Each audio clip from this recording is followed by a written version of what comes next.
Hey, Margie with the Asking Spot. Thanks for checking us out. This is my latest project. It was a curb find. I just right away went out and bought some barn red paint because all I'm gonna do is clean it up, slap some paint on it, and I'm good to go. But then I did some research. You did what? Yeah, I looked into it and I found out that, well, it's from the 1900s, early 1900s, and it's probably Mennonite. They say Amish or Mennonite, but because I live on the outskirts of a Mennonite community, What gave it away? they never would have painted it barn red. There was a slight chance it might have been that, traditional park green. More than likely, the mustard color that I'm seeing, the sort of yellowy mustard gold, that was it. So I am going to work to conserve this. I'm not going to restore it, and that's because I can't. It's my skill set. Someone else could if I had like blacksmithing skills, which, no, I do not. I could do more with it, but it's got a lot of metal pieces that need some serious help, and if you start taking them apart, then you're gonna have to start working on the wood. So the plan is to conserve it so it stays as attractive as it is in my eyes right now, and then hopefully the person who can restore it doesn't hate everything I did to it. First things first, gotta clean this puppy up. Now with most of your outdoor furniture, you'd be surprised how well just a pressure washing could do for them. But with this piece, because like it said, it's really, really old, it's 100 years old, I'm not gonna use a pressure washer on it. I'm gonna hose it down, kind of gently scrub it up with some just regular sugar soap dishwashing liquid, and that'll be that for the cleaning part of it until I get to the metal pieces. Gonna have to think about that one. More research. Okay, removing some dirt, and check it out. We now know how old this piece is.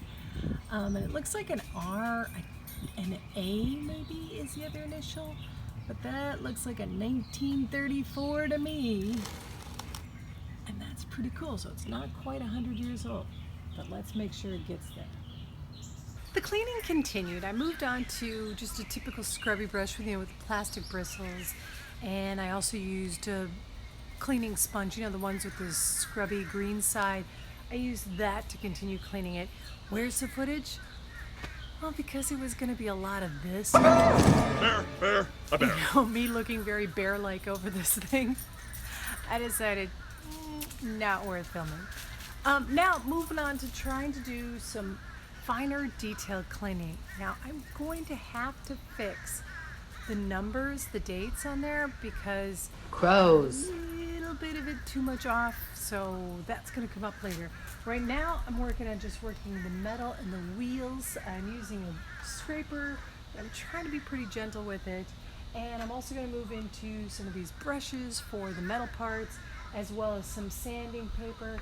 I've got a 150 that I want to stick with, but I also brought along a 60 grit just in case it gets a little too much.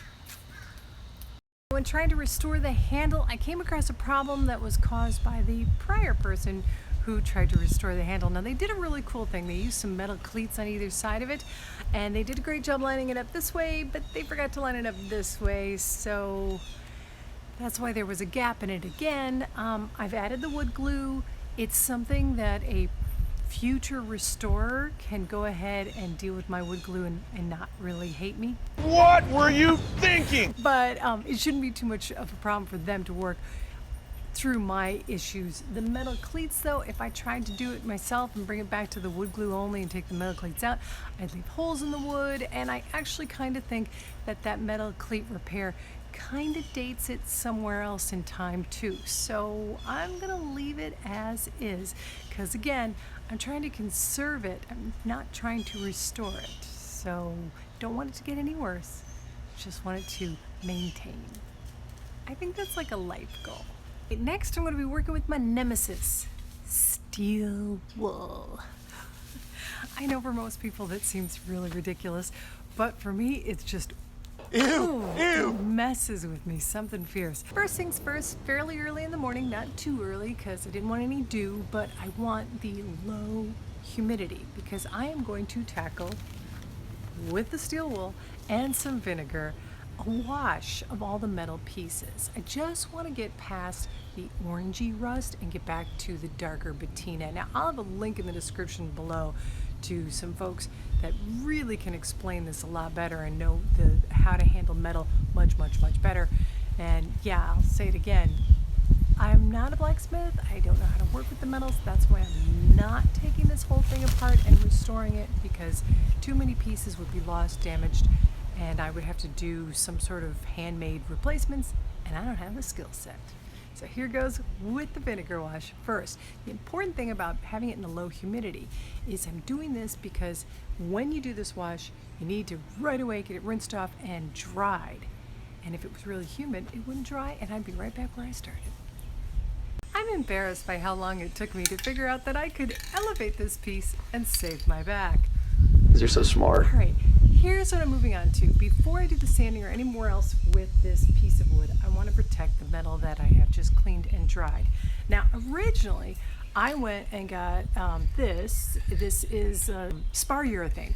And the reason you want to do a Spar Urethane is because that gives weather protection from UV, and it's also, the water resistance, obviously, but it apparently is designed so that it can also breathe a bit. There's a little bit of oil in here. Again, check with the expert links below to give you more details on it. But I got this, and I was showing a picture of the piece I was going to use it on to the clerk there, and they were saying, oh no, you also need to do this for the metal. Go with the Rust-Oleum because it's designed. Now they're both just a matte, and I'm not sure I need both, but what the heck, I'm working with metal. I want to go ahead and protect it and top coat it before I even go on to the paint.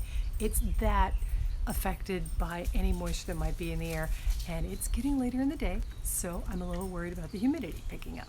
The plan is that I'm going to spray this on the wheels first, or parts of it that are metal, and try to protect as much of the wood as possible so that after I'm done sanding and have it ready for this, I can spray it, because this one doesn't like to have anything else around with it.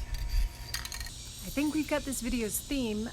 It occurred to me rather late in the game that I can just sand any of the wood, just a light sand, so that the Spar Urethane will attach to it. Just like I would do, a second coat of any other type of urethane, I can do that with this too. Yeah, it would have saved me some time. But hopefully I'm saving you time. All right, before we look at what it is now, let's look at what it was when I found it. And if you could, please subscribe. That really helps out the channel. And now here is what it looks like after I worked on it. All right, maybe now you're regretting subscribing to the channel. Not a huge difference. But of course, that was never my goal because I knew my limitations. I mean, granted, when I first got it, I was going to make it a whole different.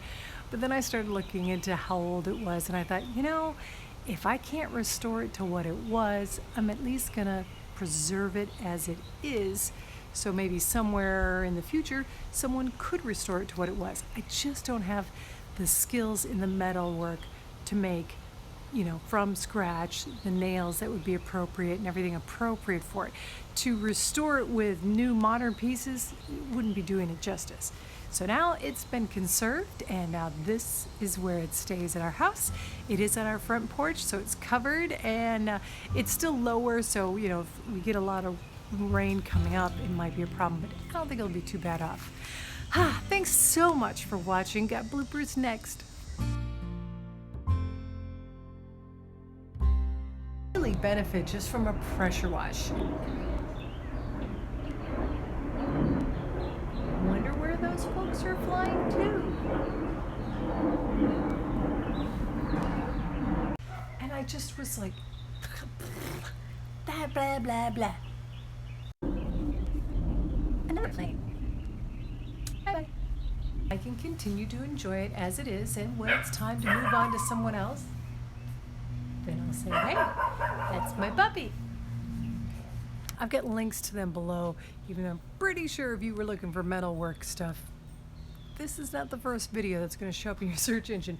But I do want to give them thanks and props for some really great advice I got from them. So they're in the description box. Great job about lining it up this way, but they forgot to line it up this way. So